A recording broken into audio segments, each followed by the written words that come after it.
We are unique because we say we're unique. If the aliens come, they might look at cockroaches in the same way and think, yeah, they go everywhere, just like these pesky humans. How humans used to live maybe 100,000 years ago, 300,000 years ago. Like, is it out of curiosity or does it have any practical use as well? Our diets were very different from the diets we eat now. And biology doesn't catch up in 10,000, 12,000 years. We went from a diet where we were eating 45 to 50 nutrients, but we reduced the diversity of our diets.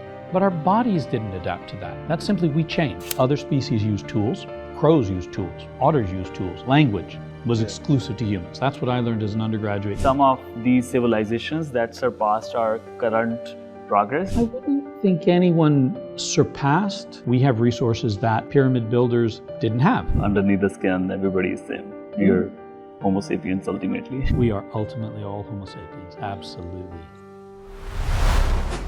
3, 2, 1. Dr. Stephen, thank you so much for your time. Thank you very much for having me. So I thought, like, rather than waiting for you in Islamabad, it would be worthwhile to catch you wherever you are. And luckily we were traveling to Karachi, and it's really a pleasure to get to speak to you. Well, it's a real honor and a privilege to have you here, and welcome to Karachi. Thank you. So tell us a bit about your background, your journey. How come you're in Pakistan? Yeah, well, my relationship with Pakistan goes way back. I came here as a child with my mother, who was an anthropologist doing her field work. She was working with the Pakistan Medical Research Center in Lahore, and I came in 1982. Yeah.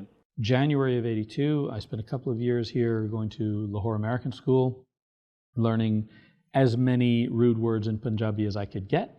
And then I came back to do my own doctoral research in Archaic. I lived in a village in Tehsil Fatehjung. It was a lovely little village, a Gujar-dominated village surrounded by Qatars. So I learned all about kind of Qawmi and caste politics and how you managed to hang on to land when you were a minority community or a minority biradri in a place surrounded by others. Yeah. So I learned a lot about making friends, managing networks, and you know, this is now 25 years I've been coming and going to Pakistan, between 2 weeks and 3 months every year. The last year and a half, I moved to Karachi to be the Dean of the Faculty of Arts and Sciences here at Aga Khan University.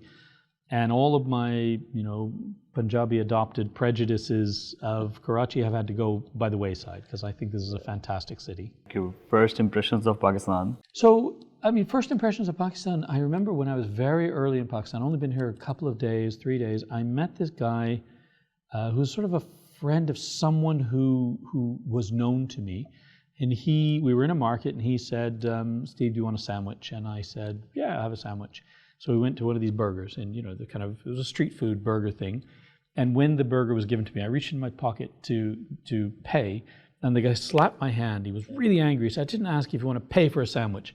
I asked you if you want a sandwich. You're my guest. I pay. And so this was that kind of really quite muscular hospitality that guests matter a lot. And people really, really want their guests to be happy. They want them to experience something novel and new. And everyone was trying to introduce me to some aspect of Pakistani culture or food or music or poetry or something. And you realize this is, although, Pakistan is not a country that you think of on the tourist map, it should be, because it's filled with, right now, 200 plus million tourist guides. Almost everyone wants you to have a good time here. And that's really been, 42 years I've been coming and going. That's been one constant, that even through the worst of it, when, the country was really experienced quite a difficult time in the war on terror, I would come here and that never waned, right? Even when people were a little bit scared for my safety, they still wanted me to have some tasty food. They still wanted me to see some nice kapre or some nice, carpets or something. So, that hospitality has been constant throughout. Sometimes it just goes way too much. I remember somebody telling me that his father went to one of the tribal areas, and since he was from Islamabad, so he was more of a guest. And before he could leave, he was offered to have food, and which he declined. And ultimately, he was fed on Gunspot. So yeah, so he had to like really consume the food to just not to break the tradition. So I've learned a few sort of tricks and tips over the years that, yeah, you don't refuse. So one of the things, I don't smoke. But what I discovered is with very poor people, they're going to keep offering me something until I accept. And I realized that a cigarette and a chai is the cheapest thing a poor person can give me. So even though I don't smoke and I don't like cigarettes, I have smoked, do you remember K2 cigarettes? Yeah. Poor man cigarettes.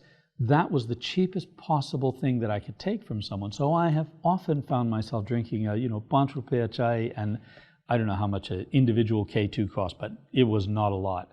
And so you realize you have to accept something, and you need to make sure as the guest that you are not putting people in a position to where they actually start to spend significant amounts of money to satisfy, because they'll just keep ratcheting up. You don't want the cigarette and the tea, we'll get you a Pepsi and samosa. You don't want Pepsi and samosa, we'll get you this and a full-on biryani. And so you just learn, okay, I have to be mindful. People will not stop. They will not give up. And also I discovered that I don't have to finish everything. Yeah. People give me food, I eat what I can eat. When I'm done, and people accept it. But you can't say no.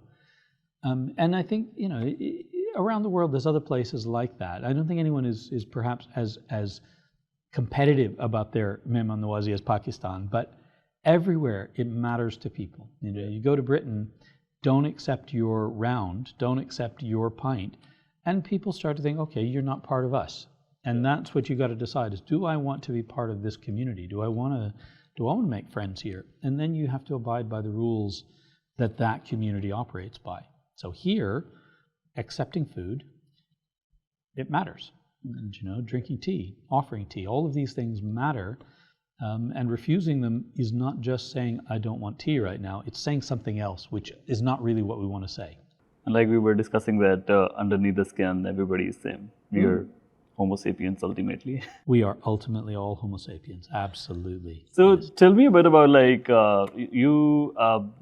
do you identify yourself as an anthropologist? I do. I think anthropology is such a big, vast field that in many respects I identify anthropology around me. So rather than me identify as an anthropologist, I say, well, anthropology is a discipline. I am at the heart of it. I did the classic village study. I lived in a village for a long time. I go back to that same village over and over and over. And that is really, kind of from the early days of anthropology, what we did. Today, of course, there are many anthropologists who don't do anything like that. There are anthropologists who study artificial intelligence, who study social media, who study modern political movements in cities. They don't necessarily spend a year wearing the clothes of the people that they live with and eating only their food. They don't necessarily do that, living in the houses of the people that they... I pity my poor family in Punjab. They're lovely. They've never, ever made me feel unwelcome, but I don't think they expected me to stay as long as I did. I don't think they expected me to be quite as disruptive or invasive as I was.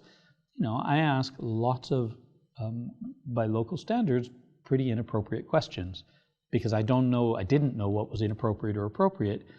Asking questions about honor killings, asking questions about brother-sister relations, about husband-wife relationships, which I didn't think were bad, but you can tell by the kind of the shift in tension in the room, oh, this is maybe not a good question to ask. And then with the people that you really know well, you ask them privately. I asked that person about, his sisters. Why did he get so upset? Why did he get so angry? And then they explained to me, there are tensions here that you're not aware of. And so this is one of the reasons anthropologists spend a lot of time in the field, is you often don't realize what you shouldn't ask, what you shouldn't do, what you shouldn't say until you do it. And then people kind of, they straighten you out. They do say to you, don't ask that. That's a rude question. Don't do that. And you have to be sensitive to that. But there's no better way of learning than by making a mistake. And hopefully mistakes never hurt people, but they can be embarrassing sometimes. Yeah. And so, in terms of getting to know about how humans behave. I mean, I think it makes more sense in the present time if we get to know like how we are doing and how we are expected to do. But all this information about, how humans used to live maybe 100,000 years ago, 300,000 years ago, why does it matter? Like, is it out of curiosity or does it have any practical use as well? I mean, I think looking at our hominin line, our hominin ancestors, this is really very important for understanding. I mean, look at health issues, for example. Right? In Pakistan, you have a massive problem with type 2 diabetes. We have problems of obesity around the world.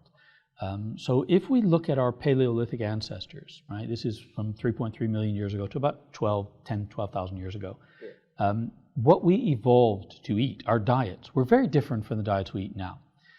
And biology doesn't catch up in 10,000, 12,000 years. So when we had that kind of first epidemiological transition around 10, 12,000 years ago, from Paleolithic to Neolithic, we went from a diet where we were eating 45 to 50 nutrients, right? 45 to nutrients. We went from a diet where, our food, we evolved in places where we had a lot of different edible varieties of food, but not that much density in one place. Right. So we would eat a lot of different things. And then sedentary agriculture happens. 10 to 12,000 years ago, we start to cultivate more intensively wheat, maize, rice. Right? Yeah. These are really useful crops.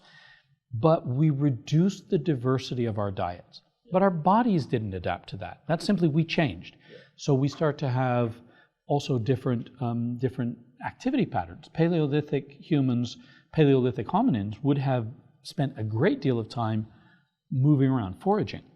Sedentary farmers, sedentary agriculturalists don't need to do that. There's a lot more repetitive tasks. So we start to have, for the first time in human history, osteoarthritis, right? We start to have different diseases. Yeah. Today, we can see this propensity towards obesity. We can link that to past famines. So if you look at, my ancestors come from Ireland, right? And my family's all nice, chubby, fatty people, right? It's not our fault. The problem is the women who lived through that Irish potato famine in the 1840s, if they were pregnant at the time that they experienced that famine, that in an epigenetic way, which is turning on or off genes, it's not changing the underlying gene, but it's turning on or off the genes, it actually made the offspring more likely to not be satiated, right? So I eat food and I'm not satiated. I'm like a Labrador, right? I can keep eating, because the genes that should tell me I'm full, they're turned off.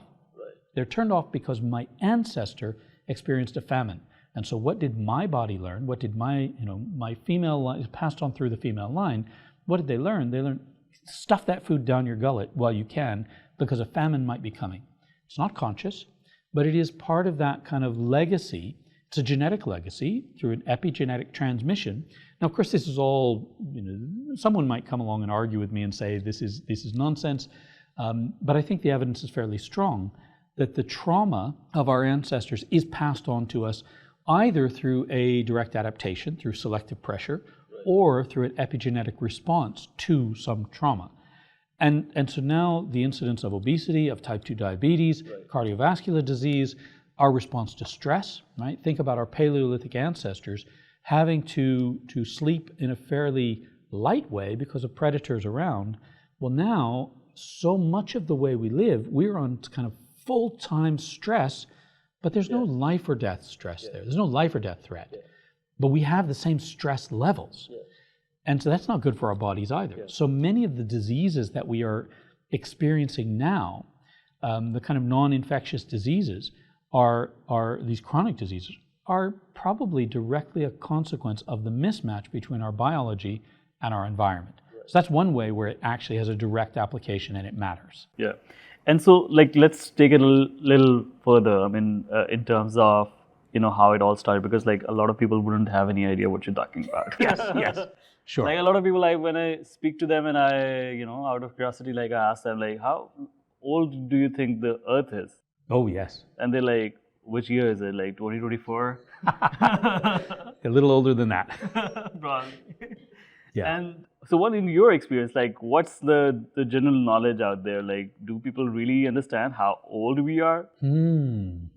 That's a really good question, and it varies enormously by population. So in Pakistan, what I found is, well, let's take the States. In the States, there has been a kind of weaponization of a lot of the kind of paleontology and any of the history that might lead towards an evolutionary theoretical approach.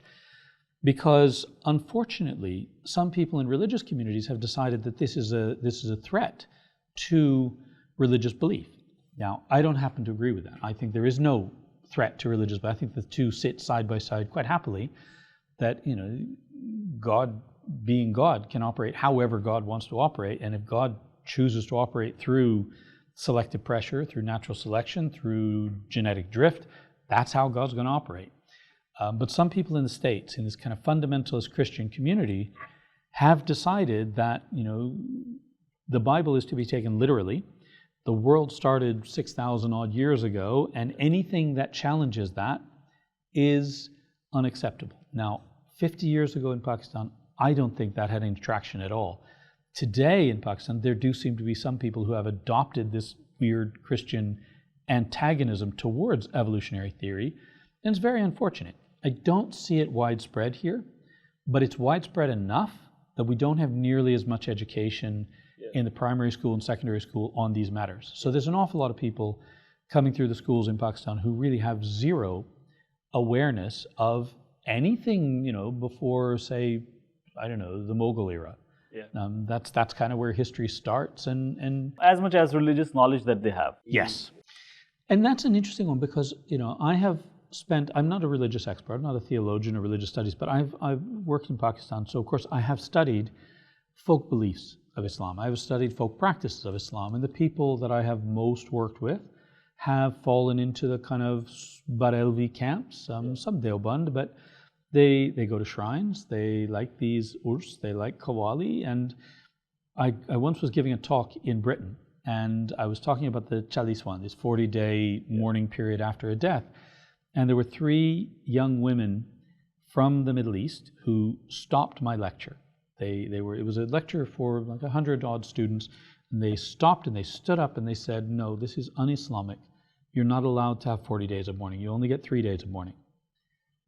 But of course, I'm not an expert. I can't tell them, no, that's not true. And all I could say was, I don't really care. The Muslims that I worked with, they practice this 40 days of mourning. That's what I'm interested in. If the truth is something else, well, that truth is not as interesting to me as what the people that I work with do. So much of what they tell me about Islam has zero foundation in the Quran or the Hadith. A lot of it. The tenets, the 5 pillars of Islam, they've got that. That's fine. But I've been told, for example, that if anyone could convert me to Islam, then 7 generations before and 7 generations after them are guaranteed to go to heaven. Now, I have asked many theologians, many ulama, where is that found in the Hadith or the Quran? And they all say to me, nowhere. So these folk beliefs, they arise, they emerge. I think for the most part, they don't hurt anyone. Sometimes they can be harmful, and then it's probably incumbent on people within Pakistan to address them. But most of the ones I've seen, celebrations around children, celebrations around wedding. These are things that bring communities together. There is a kind of, I think it's not texto-Islam, but it is something that is beautiful and it binds people together in ways that is positive and encourages cooperation, which I think is actually in the spirit of Islam, right? Even if it's not found in the Quran or the Hadith. Having said that, I'm not an expert in this, so nobody should listen to me on the sort of truth of any religion. So if we just discuss about things that what do we really know scientifically? So how it all started. So if we just talk about the knowledge that we have scientifically. So we go back to Big Bang that happened, that occurred 13.8 billion years ago.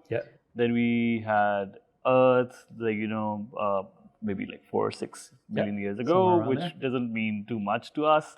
But then we had life on Earth, and then the first Homo sapien, the sort of any fossils of Homo sapiens we had about 300,000 years ago. Yeah, right? it could be. Yeah. So just tell us a bit about like, a quick timeline of how it all started, because like I'm sure like not many people would have any idea. Like I didn't have much idea a few years ago. Yeah. Well, I think one of the things very important to certainly communicate about all of this is what we're dealing with is a best fit model, right? We're dealing with an explanation for the evidence that we've got. As we get more evidence, that explanation may change. Right. So, the Big Bang Theory, as you say, 13, 14 billion years ago, but there are now some physicists who would say, actually, maybe there wasn't a Big Bang. Maybe it's something else. We don't really know. We can get back to something significant happened then. We know that. But also in terms of a lot of our dating of the universe is really limited by our capacity to sense what's out there. Yeah. And so we say the universe is 13 billion years old because that's kind of as far as we can see. Beyond that, we don't know. Yeah. We're on safer ground when it comes to our own kind of hominid lineage. 250, 300,000 years ago, we have anatomically modern humans, Homo sapiens sapiens. We have Neanderthals who sort of coexist along with us until about 40,000 years ago. We're on relatively safe ground there because the fossil record, although it still has some gaps, we still would like to have more of them, we have a pretty good fossil record of the last 200,000, 300,000 years. But we know that, so I was talking about the Paleolithic, that's from about 3.3 million years ago, which is our first evidence of tool use, right? Tool manufacture, tool use. So we're saying that something happened then, which led to the Old Stone Age, Paleolithic, from 3.3 million years ago until the New Stone Age, 10 to 12,000 years ago. Now the problem with that is that because we simply haven't found the fossils from 3.5, 3.6, 4 million years ago, or is it because something did happen then? And that we don't know. Like we recently discovered about Homo naledi. Yes. Who existed like 300,000 years ago, yeah. And they were like, our closer cousins. Yeah. So all these, like, what do you call that? Like the kinds of humans, they coexisted for a long time then. They did, and really until probably 25, 30,000 years ago, we had multiple lines of Homo, right? And now we've got our nearest non-human primate relatives, the pans and the pongos and the gorillas, so the chimpanzees, bonobos, orangutans, gorillas, they coexist with us, but they are under immense pressure, and sadly, I don't know that they will exist in the wild by the end of the century, right? So there is a real danger that we lose our wild ape non-human primates. Monkeys seem to be doing better. You go to Karachi, there's monkeys around, so there are other non-human primates that seem to be, probably have a slightly more rosy, optimistic future, but many of them are under immense pressure. So how do we know all of this? Well, we know it from our fossil record. We know it, we can do now genomic analyses of extant primates that are alive today, and we can compare the genomes with humans, and we can see that, for example, chimpanzees and bonobos, they share roughly 99% of our DNA. So we are very, very close in some ways, but that 1% of change is huge. So that 1% is a big deal. We also have an awful lot of our DNA that we share with bananas and with tomatoes, and so it really doesn't mean much to say 60% or 70% of our DNA is overlapping, because an awful lot of our DNA is, we don't really know what purpose it serves. It's just DNA we've inherited from our past viral infections and past parasites. And so an awful lot of our DNA is, we used to call it junk DNA. We no longer call it junk DNA, but it's DNA that we don't, it kind of serves a vital purpose for regulating the organism. We don't really know how or why. And, even I read a paper recently, I can't remember the author, it was talking about DNA. We think DNA is the blueprint for life, but actually it may not be. It may simply be a byproduct of something else that is the blueprint of life. And that's where I think the evolutionary sciences are very powerful, but also very frustrating, that they're not giving you an answer, a definite answer for all time. They're giving you a best fit model for the available evidence. As we get more evidence, that model will have to adjust, which is true of all scientific models. All scientific theories are susceptible to change in the face of new evidence. This kind of modern synthesis, combining Darwinian ideas of selection with Mendelian ideas of inheritance, actually this really has stood pretty well for a long time. So I'd be shocked if that modern synthesis gets thrown out. It's not going to get thrown out, but the details will change. Yeah. So our hominid lineage, we might, Homo naledi we may decide actually this is too neat, it's too true, it's too wonderful and great to be true. Maybe it'll be like the Piltdown Man, maybe it'll turn out to be a hoax. I don't think so, right? I'm not accusing, please, I'm not accusing them of that, but there are things, when things look too good to be true, they often are. Right. And this, the whole research around Naledi is fascinating, and it seems to be really so wonderfully complete that we need to look into it in a lot more detail. And as much as we know that they were intelligent as well, despite having a smaller brain size, and they also were social. Yeah. So when we now, like, our definition of humans is like more like that we humans, we think about Homo sapiens to be the only humans. But for sure there were, other kinds of homos that were like also intelligent. So tell us a bit about, and they got separated to us in 40,000 years ago. The last ones were probably like Neanderthals. In Europe, the last ones have been Neanderthals. Other parts of the globe would have had Homo floresiensis in the Indonesian islands. Yeah. That probably would have been another coexisting Homo up until, I don't know, that's much more recent than 40,000 years ago. So we have pretty good evidence that the sociality of humans is very old, right? It predates Homo sapiens sapiens. Yes. We evolved to be a social species, and we can see that in our chimpanzee, bonobo, and orangutan gorilla relatives, right? They are our non-human primate relatives. They are very social. So we can be pretty confident that the kind of adaptation for social group formation predates us being human. Right. Tool use, when I was an undergraduate, I was taught that tool use was an old-fashioned way of defining humans, that other non-human primates were using tools. They figured that out in the 60s and 70s. But language was exclusive to humans. That's what I learned as an undergraduate in anthropology at the University of Texas. Henry Selby said quite belligerently, lovely man, but he said very, very argumentatively, only humans have language. Well, now actually even that's being kind of questioned, and we start to look at other non-human primates in their verbal signaling, and we think maybe some of that's language with the cetaceans, the dolphins, the whales.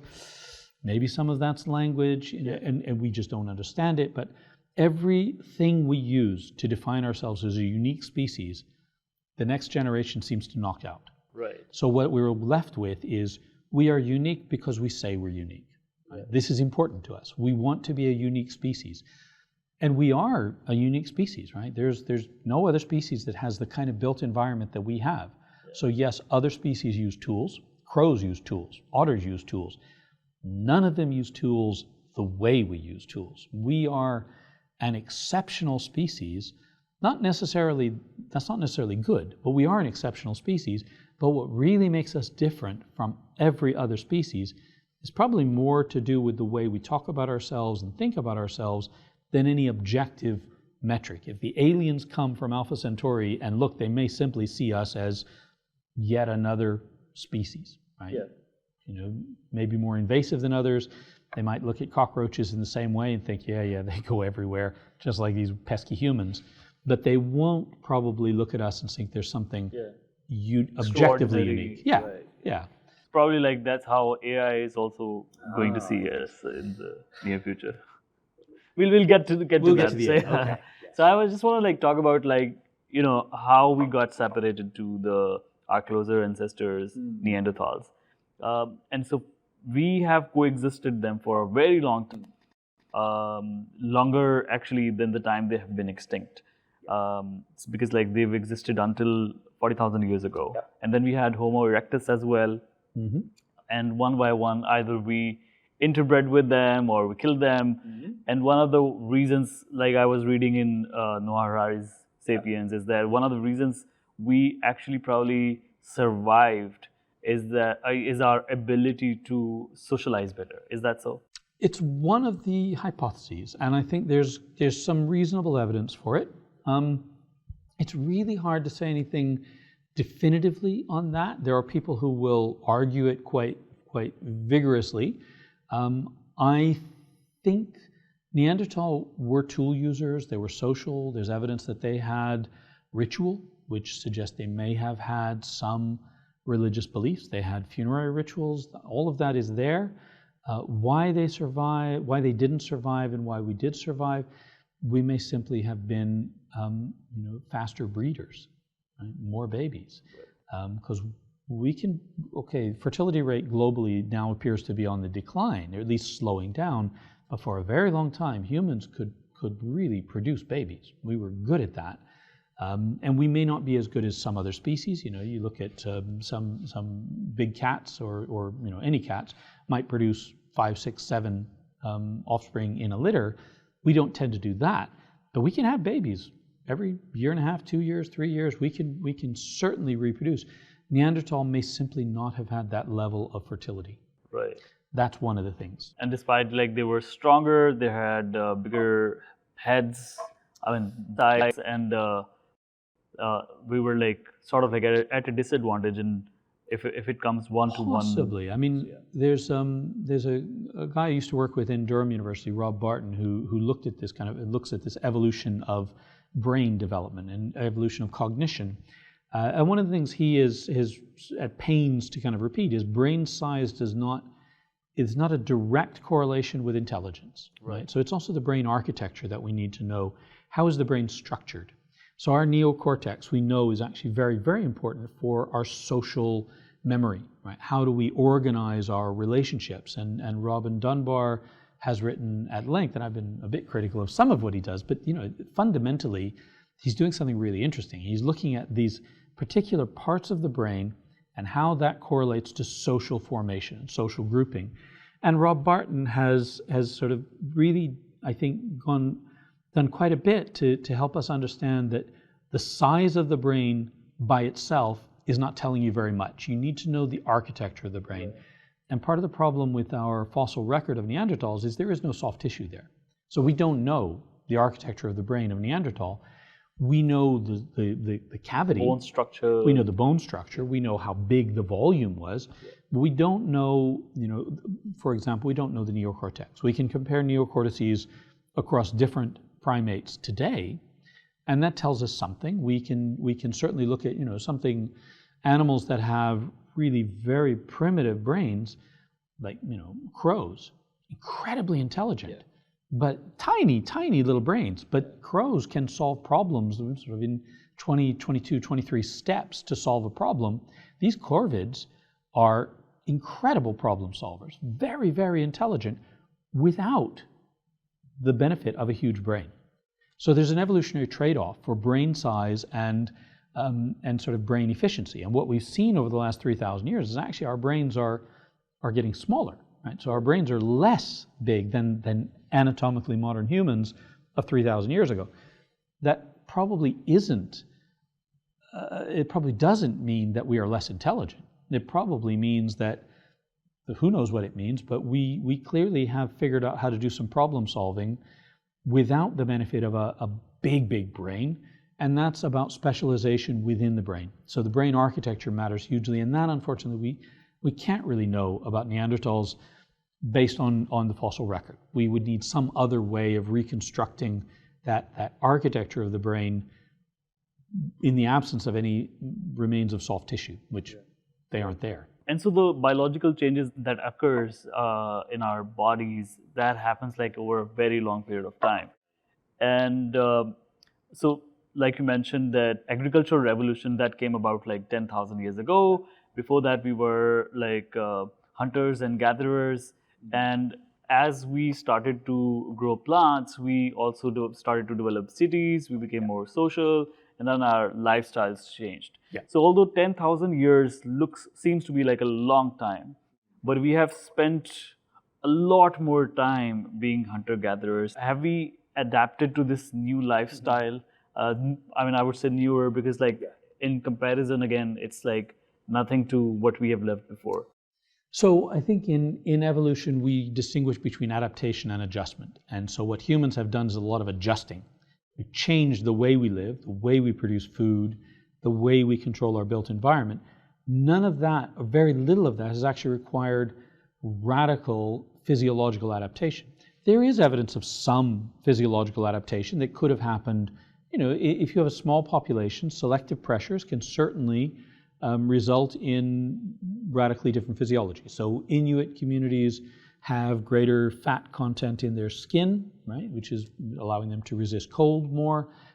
They have certain adaptations that allow them to eat the liver of certain sea animals, sea mammals, that is toxic for most people.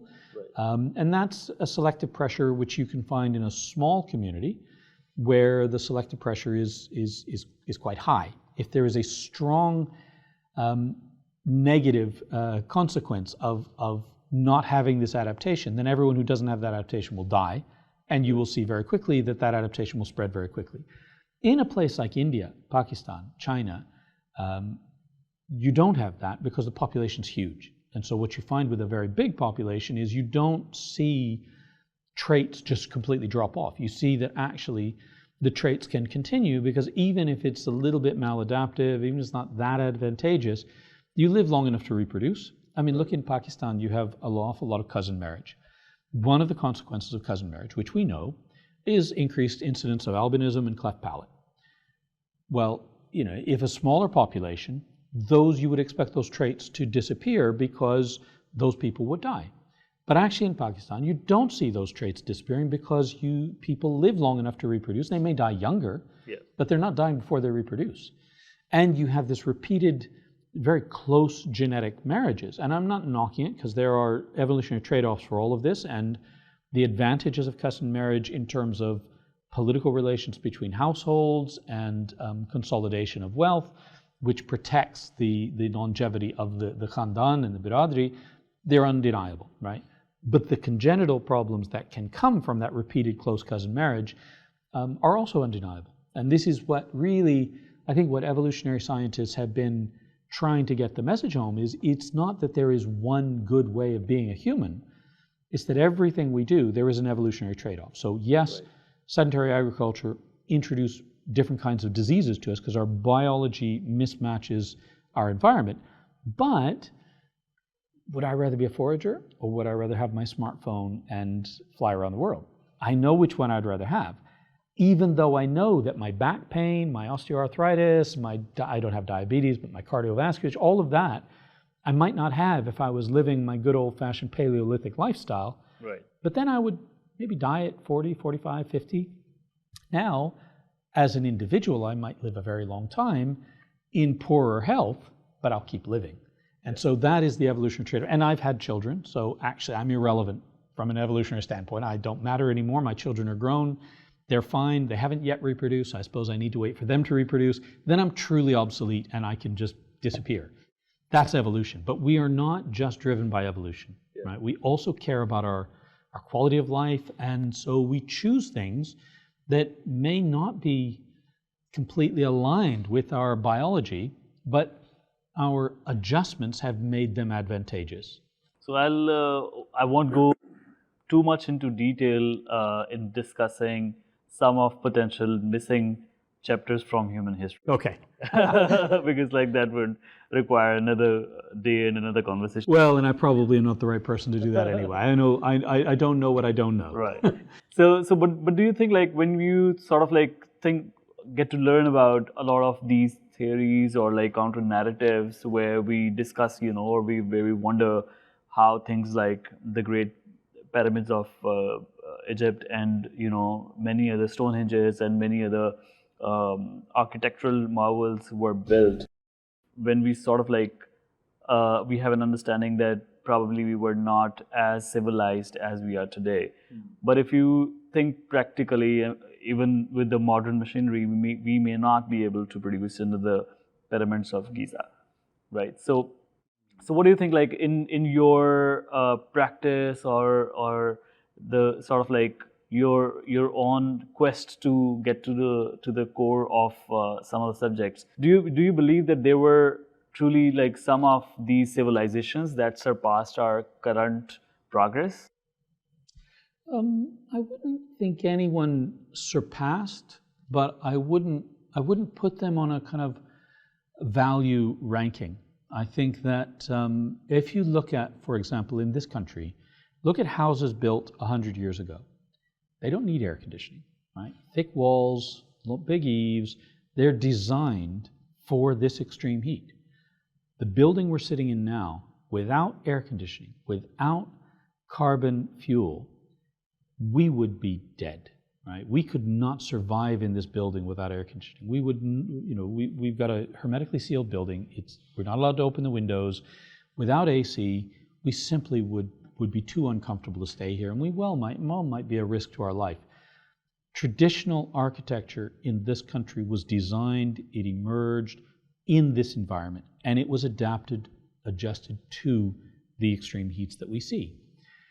If you see houses in the UK, old houses from 100 years ago, small rooms, fireplace in every room, it was designed for that cold and damp. Modern houses require a lot more energy input to keep them livable. So which is better, right? We have nice big rooms. We live in a lifestyle that the Mughal emperors could only dream of, right? Yeah. I've been to the kind of Lal Killa in Lahore, and I look around and I think, oh, it's spectacular, but my flat's better. Yeah. Right? I live better than Akbar-e-Azam, right? There's no doubt in my mind I have more comfortable living circumstances than he did. But his place is much better suited for a world without gas and electricity. All these facilities. So which is better? I think it's not a matter of better, it's that we adapt to the environmental conditions in which we're in. We make use of the resources that we have. We have resources that the pyramid builders didn't have. You look at those old pyramids from Egypt or from South America or Central America, Mesoamerica, they're still standing. Yeah. I bought a house in Britain, a new build house, and the cement that was used I could push a nail into this with my hand. That's how soft it was. And I complained about this to the builders, and he said, but this house won't last 50 years. It's designed for 50 years, and then you tear it down, you build a new one. Yeah. That's a very different way of thinking. Yeah.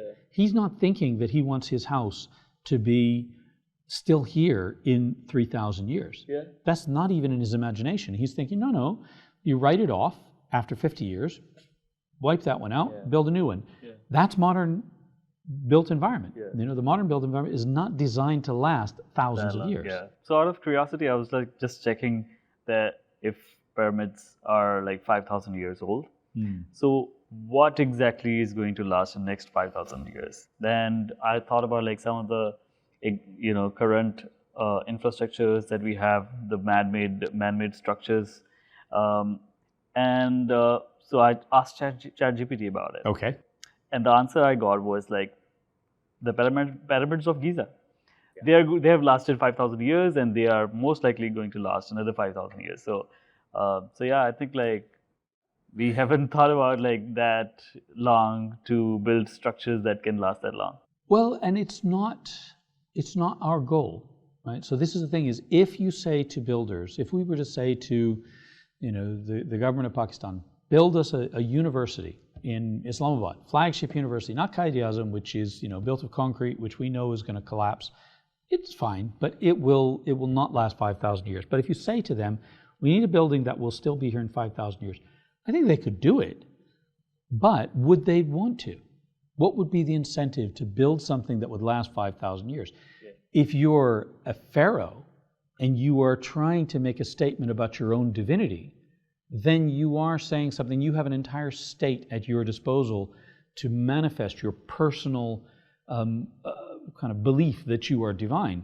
Sure, that reinforces that state, empire, power. But in the absence of that, what is the incentive to build something that will last 5,000 years? Because I don't want to live in the pyramids.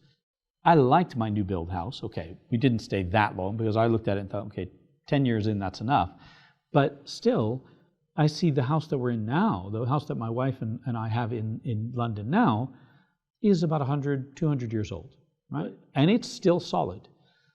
Today, there's no house built that will be here in 200 years because British builders simply don't build that way. It's too expensive. They could do it. They know how to do it. They won't do it because it would cut into their profit margins too much. So the incentive structure that we have is a much shorter horizon. Right.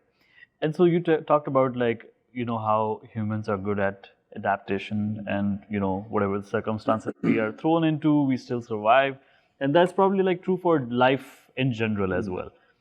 Because we were hit by asteroids, we've had ice ages, we still survived. And that also brought its own advantages as well, because I was reading somewhere that in the last ice age, we had this land bridge on the Atlantic Ocean. Indeed. Where some of the humans migrated to, North America, which is why although they were then cut off once the ice sheets started melting. So the question that I actually want to ask you is that, considering that Earth has gone through so many cycles of climate, when you hear about all this sort of discussion on climate change, do you really get worried about it? Because if we are going to have a temperature difference of about 1 or 2 degrees Celsius, so would that be too much? I mean, of course, there are predictions how it's going to affect, but that's what has been happening in the history of the world. It will continue to happen no matter what we do. We're not even sure we are contributing to it or we can control it. So when you think about it as an anthropologist, how do you feel about it? Well, I think the evidence that we are contributing to it is pretty overwhelming. And I think the issue is not that, of course, climates change. Climates are always going to change. We know that. The climate is changing very quickly. And so remember I said that our biology no longer matches our environment adequately. So we've had to make lots of adjustments. Well, now this is not about the individual organism. This is about our societies. Our societies, we've got a city here in Karachi, which is right on the coast. A friend of mine lives in this lovely super high-rise Emaar Towers.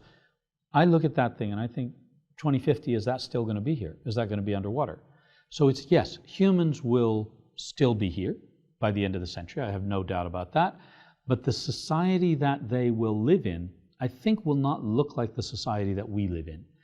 Just as if you look at the Industrial Revolution, we had not an environmental change, but a dramatic economic and political change, which fundamentally changed society. From 1750 to 1850, it's unrecognizable.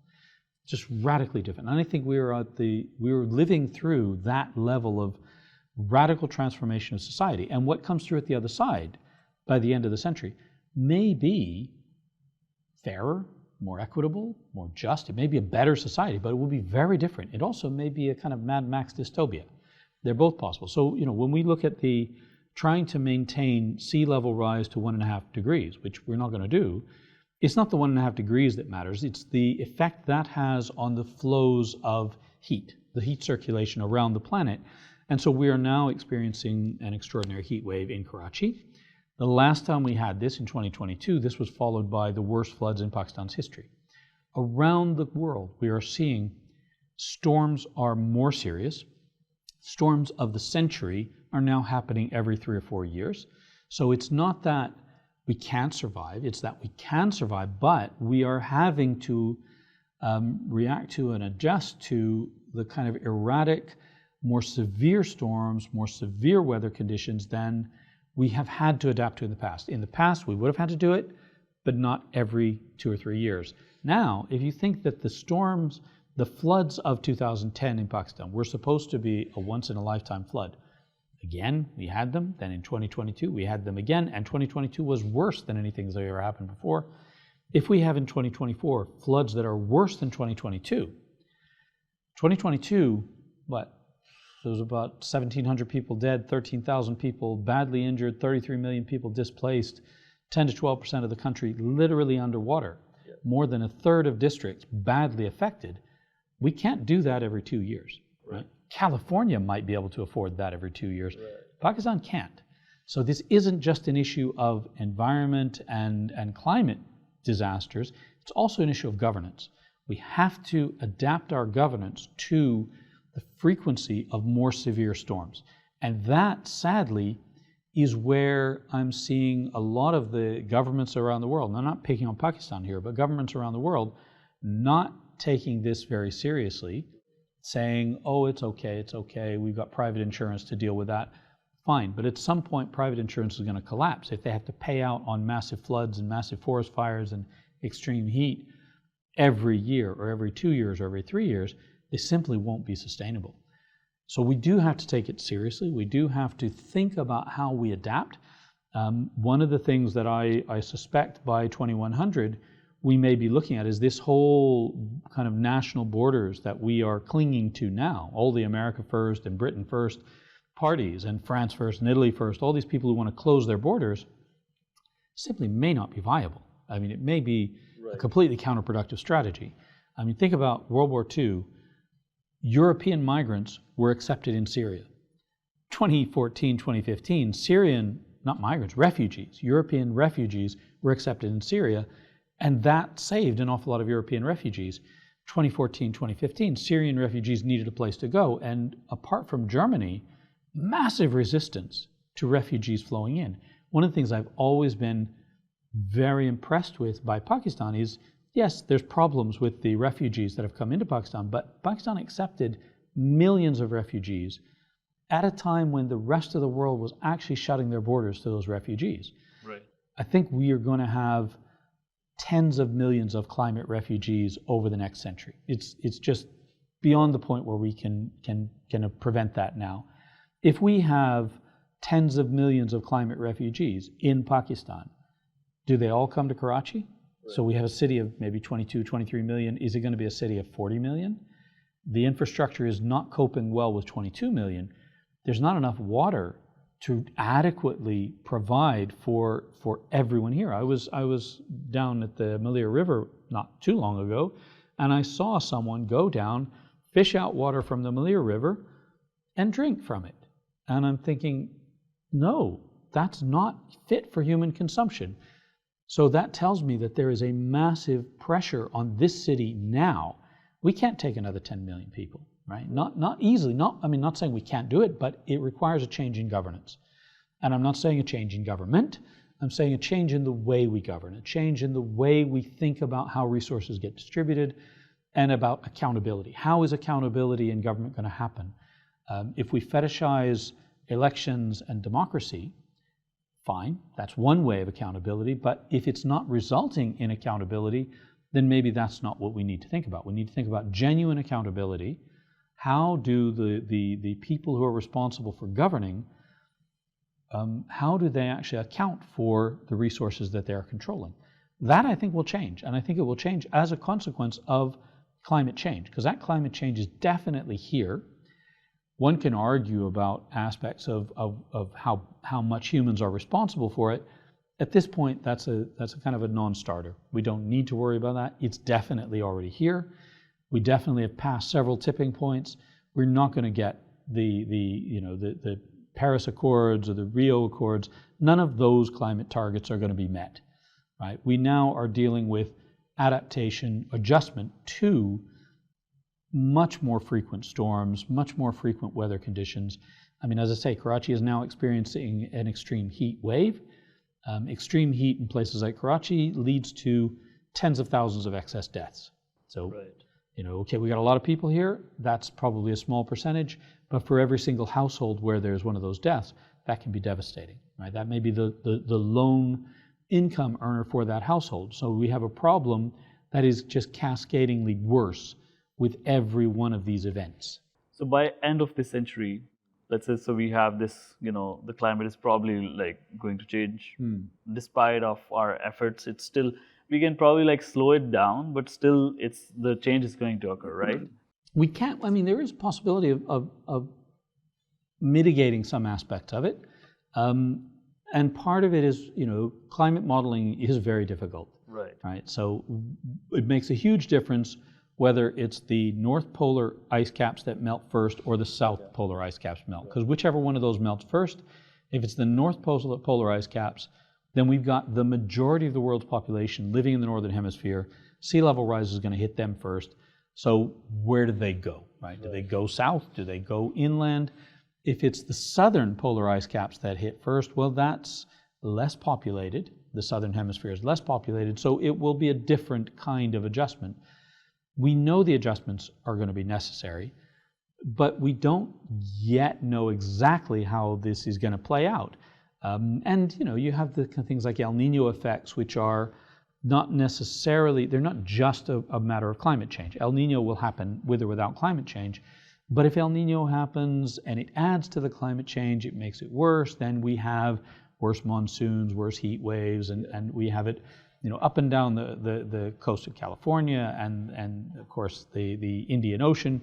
We see the effects of this because whatever happens for the El Nino affects the entire planet. That is one of the things about the way energy flows around the planet through heat, is it does cascade, and if it disrupts some of those things like the ocean currents, well, that can be pretty dramatic.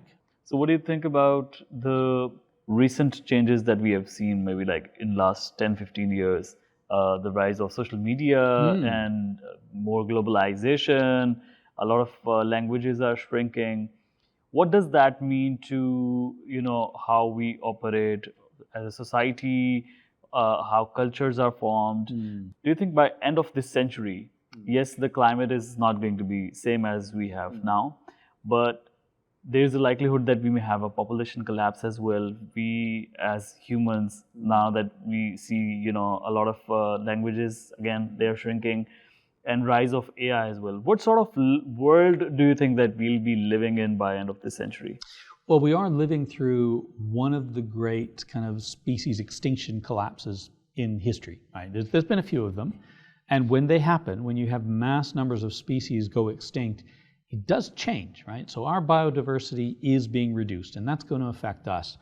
The rise of social media and AI is really interesting because there's an anthropologist named Jack Goody who came up with something called the literacy hypothesis, and his argument was when you start to write down things, then you change the way humans organize knowledge and store knowledge, as you change human cognition.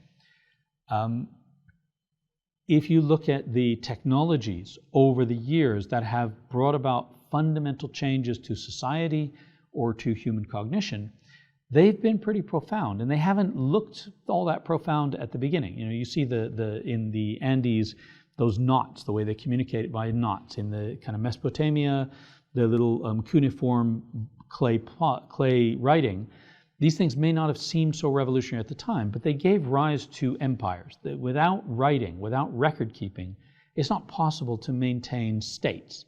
So it was a fundamental, this is why, 3,000 years ago, you start to have radical changes in governance. AI, social media, could be exactly that. We could be looking at something that won't change us physiologically, because we're not going to adapt that quickly. Evolution doesn't operate at that pace. But you could well see that our societies will just radically change. And I think if we follow Jack Goody's argument, our cognition might change. I mean, I think about my memory when I was in my 20s and 30s, pre-cell phone, pre-using the internet. My memory was very good. I could remember things, long lists of things. I'd write them down, but I also could retain. I never forgot a person's birthday. Now, I don't invest any energy in remembering people's birthdays at all. I put it into my calendar, into my contacts list. I say, that's their birthday. And I get a little message. Computer pops up and says, it's so-and-so's birthday coming up tomorrow. I don't need to remember it.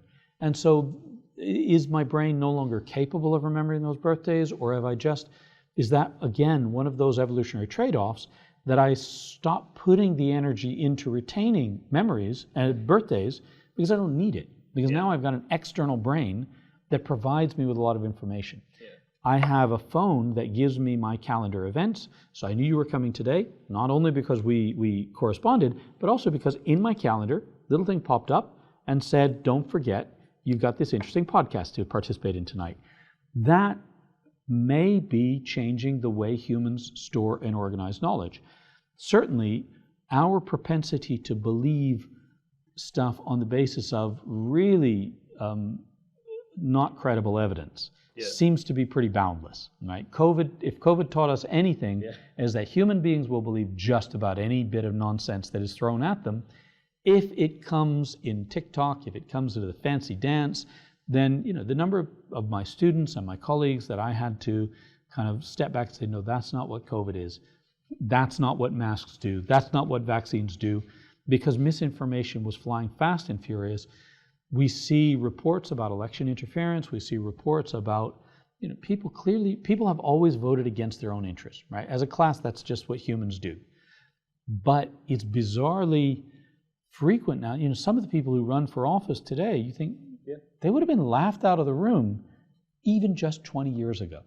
But because of social media, because of AI, because of the filter bubbles that we live in, we don't even get exposed to information that might challenge, well, actually we do get exposed to information that challenges our a priori beliefs, but the way humans operate is if it doesn't correspond with what I want to believe, then I can dismiss it. I can say it's a conspiracy theory, I can say it's nonsense, I can say it's not credible. And this is one of the things that we in Aga Khan University and the Faculty of Arts and Sciences, we are trying so hard not just to teach our students skills that they can use in a job, but to give them those kind of critical evaluation skills so that when I'm long dead, my students, the graduates of this program, will be able to hear a politician and say, that doesn't pass the smell test. And that's a tough one. Social media is not helping us on that. It's interesting that you talked about the politicians and the leaders today, because I feel like we select people on the basis of whoever is more famous, and it's also interesting the selling point that they have are actually essentially the same that we that has existed long since ever. So I'm just actually now thinking that this becomes a question of psychology, although because how we fall for false leaders and all that, so probably that would derail the conversation. So and in some senses we always have, right? So I remember in the 1990s talking to people about in Archaic district in Tehsil Fatehjung, talking to peasants, farmers about politicians. They didn't even know who the prime minister was. They couldn't give you the name of the prime minister. And I said, well, who do you vote for? I vote for whoever Khan Saab tells me to vote for, right? So, it's not like we had a perfect democracy a generation ago and now it's all kharab. There's always problems with this. We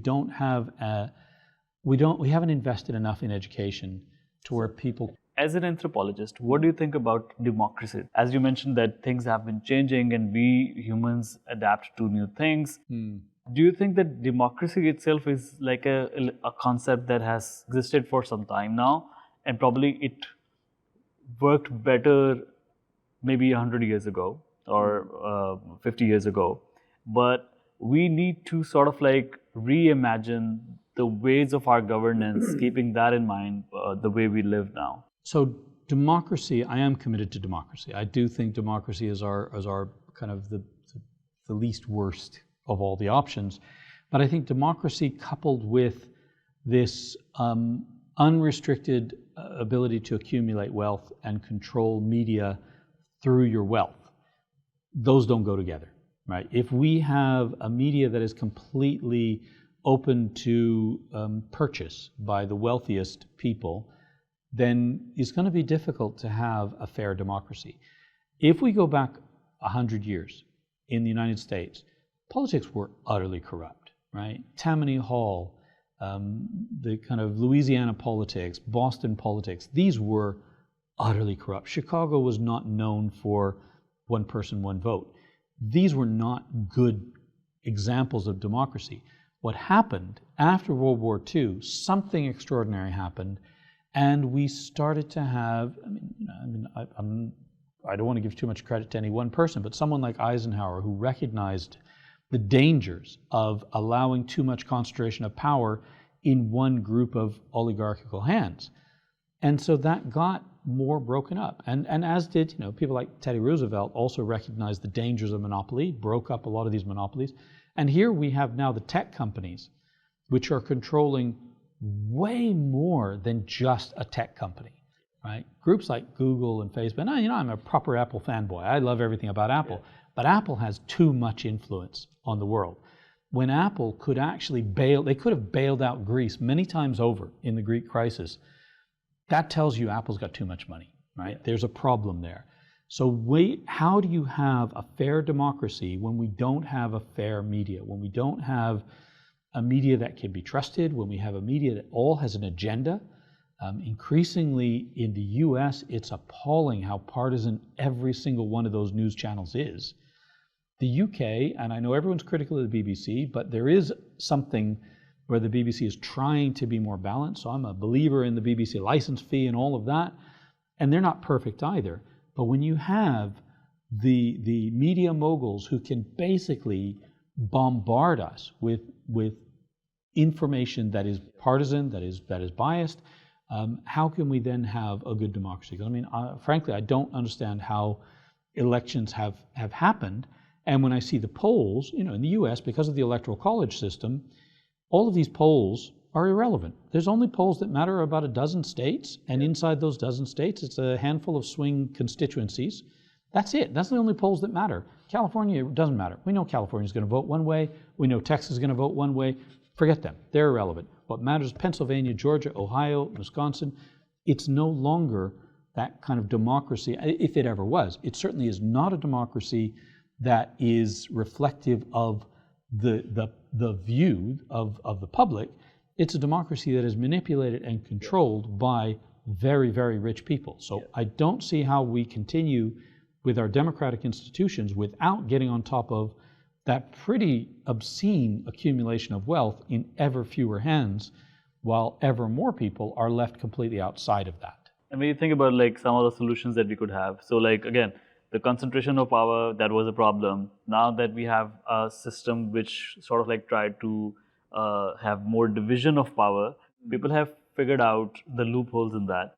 What do you think, like what could be the way out, and is there any sort of like governance system that you think that by end of this century or like in near future that could fit better the way we live? Because like, again, if we think about like by end of this century, we may be living alongside robots, because like AI is going to get sentient probably sooner than we assume. And so when you think about like all this transformation ahead of us, where do you think this democracy is going to fit into our life? I'm not sure what AI sentience looks like. I don't think it will be sentience like us. I think it, in some ways, you could say AI will never be sentient, but it doesn't matter because it will look and feel and taste sentient. We will not be able to distinguish between AI appearance of sentience and any other. So, I mean, I assume you have sentience. I give you that theory of mind. I'm projecting and I'm saying, okay, you also think like I think and you have thoughts, but I'm not inside your head. So I don't actually know it. That's in a sense projection. And AI will be exactly the same. So if and when we want to say AI is sentient, that will just mean that it's very, very good at mimicking us, and our theory of mind will be kind of projected onto them. Now, where do we go from there? I mean, what kind of society do we live in?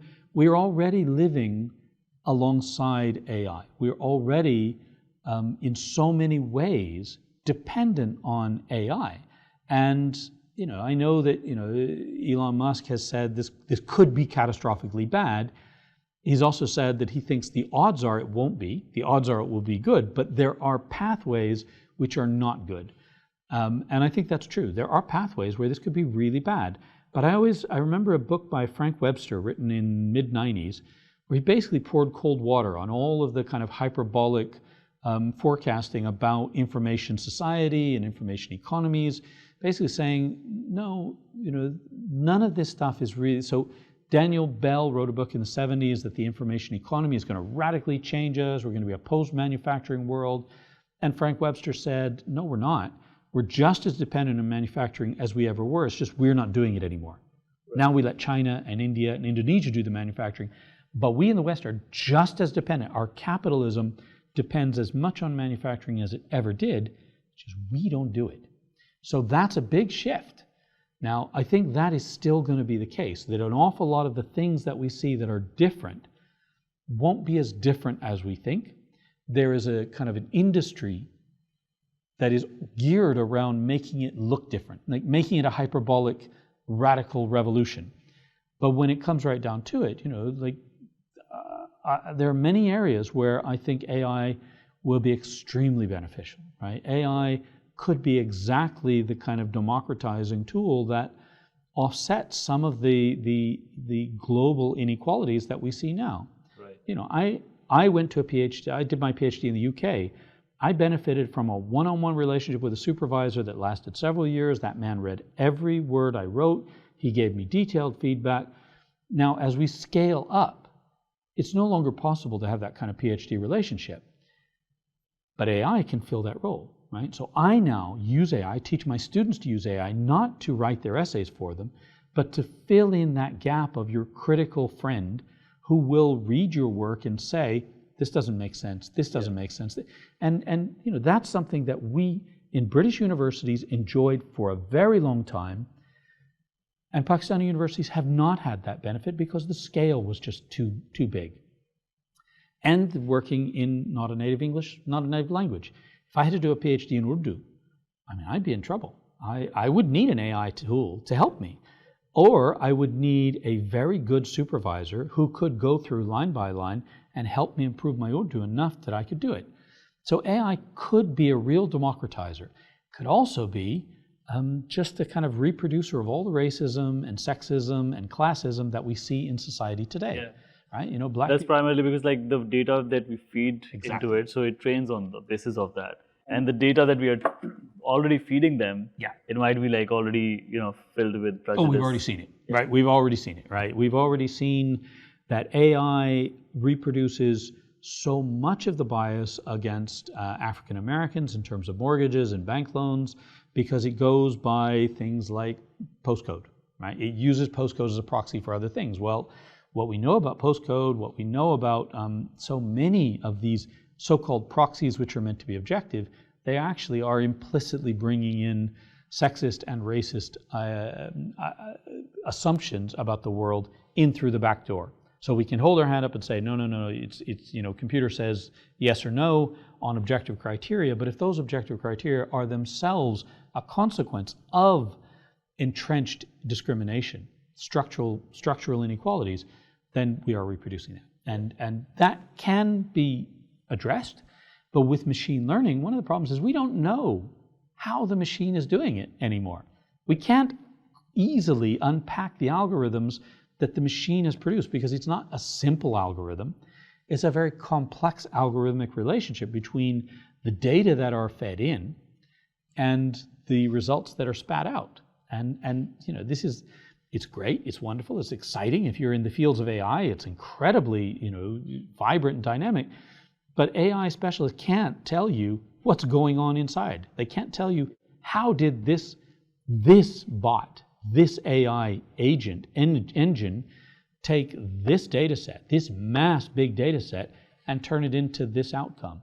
And curiously, why do the same populations that have always kind of benefited continue to benefit? It also reminds me of Malcolm Gladwell's Talking to Strangers, and where he talked about, a judicial system, if it's based on AI, it is, less likely to make biased decisions. Possibly, it could be.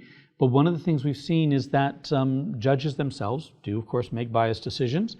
But what are we basing our decisions? So things like issuing bail, right? Yeah. So this is something that has been experimented with. Whether or not you issue bail to a defendant is based on age and is based on prior convictions, right? Well, we know age. Okay, let's say that is an objective independent thing that's not based on race or sex or class. All people get old, all people are young. So age, if you're younger, you are less likely to have the computer say you should be given bail because younger people are more likely to go out and cause trouble. Old people actually don't cause a lot of trouble, right? 60-year-old, it's probably, if they get arrested for something, they're probably going to be okay. Prior conviction rate, that is something that has been used for determining whether or not someone gets bail. The problem with that is when you have grotesquely different rates of being arrested based on your race. African American men, many times more likely to be arrested for fairly minor infractions than white men, then you're not dealing with something that is race blind, right? So when I was 19 years old, I was riding a motorcycle. I didn't have insurance. I didn't have a license to drive a motorcycle. I was stopped by the police in Texas, and the policeman said, "Oh, son, you know, it's not good. You know, it's dangerous. He wrote me a little warning ticket, and he let me drive on. He didn't stop me. Now, would I have had that same experience had I been African American? I don't know, because I'm not African American. I can't run that kind of that blind experiment, but the statistics would suggest no. The statistics would suggest that if I were you, if I was a Muslim man, a Pakistani, I might not have had such an easy time. And so we know we're dealing with that as a context. The AI, if it's using that simple proxy, and that seems to be, accounting for kind of vast majority of the decisions, age and prior conviction rate, well, you're going to have a disproportionate impact on people of color. Now, there's, I can't remember his name, but there was a study that asked people to randomly decide whether someone should get bail or let the computer do it, and they came out about the same. Right. So there's not a huge difference there. It turns out that, yes, computers get it right maybe about 66% of the time, and random people get it right about 67% of the time. So there's no evidence that this is reducing the bias yet, but you could see where, this is my dream, is that it will reduce the bias, because in an ideal world, a computer would be able to look at that and say, oh, there's something wrong here. Yeah, because computer wouldn't have those biases as well. So for example, like when you were stopped at 19, probably you would also remind that sergeant about his own son, and he would just let you go. But in case of computers, for example, they don't have those biases they may have, like we discussed, but maybe like in near future, if that improves, so the likelihood of that percentage from 60 to 65%, it may, improve. Well, one of the problems with that, of course, is the bias exists even if they don't identify with me personally. So a black police officer in the States is just as prone to overestimate the age of black teenage boys as a white police officer, and underestimate the age of white teenage boys. And when you do that, of course, you see a 14-year-old and you think that 14-year-old is 20, that's more threatening. 20-year-olds are more threatening than 14-year-olds. So you see a 14-year-old black boy, and both black officers and white officers, this is not my area of expertise, but by reports that they both overestimate the age, and when they see a white teenager of say 17, 18, they underestimate his age to be 14. And so there you have more anxiety around the encounter, and that's both black and white. So it's not that, black officer would see me and think, okay, you don't remind me of my son. Black officer might still see me and have the assumption, oh, you're a good kid, you just made a mistake here. And a black teenager, they might look at him and say, well, you're a troublemaker. You're just flaunting the law, and we need to, take a zero tolerance approach to you. If police officers had taken a zero tolerance approach to me when I was a teenager, I wouldn't be here today. Right? I had to have a lot of second chances, and I got those second chances. Yeah. That's not unrelated to my race, my gender, and my generation, and also my luck. I did get lucky. So, like in the beginning, I asked you about the use of anthropology. Yeah.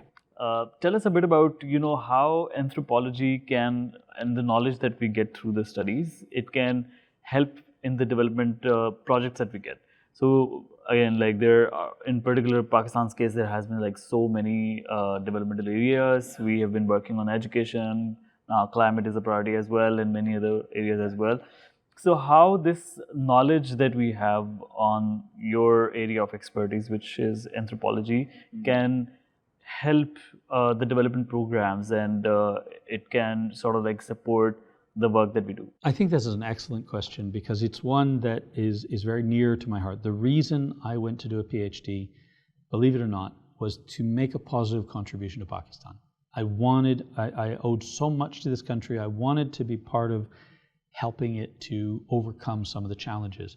And what I learned during this PhD is really the most important thing in development is figuring out what do people actually believe is good for them. I'm not saying they're always right, but you will not succeed in development if you are pushing an intervention on people that they don't believe is right, that they don't want. And that happens in development. We look in and we see, okay, they need greater wage opportunities. But if that's not what the community wants, if that's not what the people want, then you need to do an awful lot of background work before you get there. So, women's empowerment is one that's very near and dear to my heart. I would like to see much greater gender equality in this country. But I don't want to see people subjected to violence. And so I need to work with the community to understand why would their version of gender equality not necessarily match my version of gender equality? How do we bridge those? If I'm operating on behalf of a funder, right? If I'm taking money from USAID or UNDP, or I'm not taking the money, but the money is going to a community. Of course, they have their own version of what gender equality means, women's empowerment. Working with a community, if you can find a bridge there to somehow make the funders, help the funders understand they don't get to come in and make this like Berkeley, California, right? That's not happening. This is a community where women have their own idea of what empowerment means to them. Can we meet partway? Can we get to a point where women actually get the rights and obligations, or rights and empowerment that the community actually believes they should get? Because that's one of the problems, is people believe women should have rights that they're not getting now. Right? Across Pakistan, rural Punjab, I've seen lots of people believe women should have X rights, but they're not getting it. So can we at least start from there and say those rights that those communities believe, that's where we can start. We move from there. So I wrote a paper, this is 20 years ago, which I was arguing that to encourage women's education, we need to have gender-specific education. Yep. Teach women first aid, nutrition, basic hygiene, all of these things that will be recognized within the community as good for the household. Then they'd be willing to send their girls to school. Because the village I was in, no girls were going to school, right? Very, very few girls were going to school. And my goal was not to from one generation to the next, create the kind of gender empowerment that I would aspire to, but to get women into school. And I said that one generation down the line, those women will be literate, they'll be numerate, they will have higher aspirations for their own daughters. So we don't do it in one generation. We work with the communities. Today, in that village, almost every girl is being educated. Now, that's not thanks to me. I don't get any credit for that. But that has happened. And when I wrote that paper, this was 2004, 2005, I got roundly criticized by Pakistani feminists, people living in cities, saying to me, you're just an apologist for a bunch of patriarchal, sexist, misogynists. I was not trying to be an apologist for anyone, but I was trying to recognize that you can't drag people into change that they don't think is worthwhile. You couldn't drag me into that. If you had a very, very conservative funder who was coming into my community in the UK and saying, what you need here is to put your women in burqa and have them work from home, and that will make your society happier, I would resist that tooth and nail. If they came in and said, your women actually aren't safe, they're going out on the street and they are being raped and they are subjected to gender-based violence, I was like, yeah, you're right. So we need to work together to figure out how do we address the problems in ways that people genuinely believe are worthwhile. How do we do that without giving up our own values and principles? Because I do have ideas about an ideal society that I would like to see more widespread. But this is not my society. I may live in Pakistan, but I'm not Pakistani, and I don't get to tell Pakistanis how their future should be.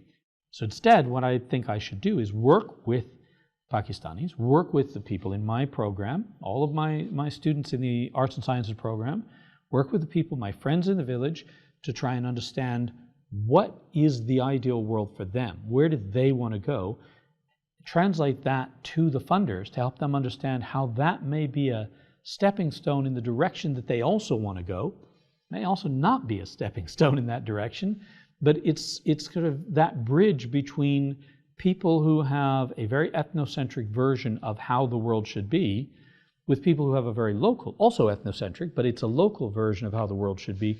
And we can serve as that kind of interlocutor to communicate between it. Now, development is one of the areas where, Pakistan has a huge development sector.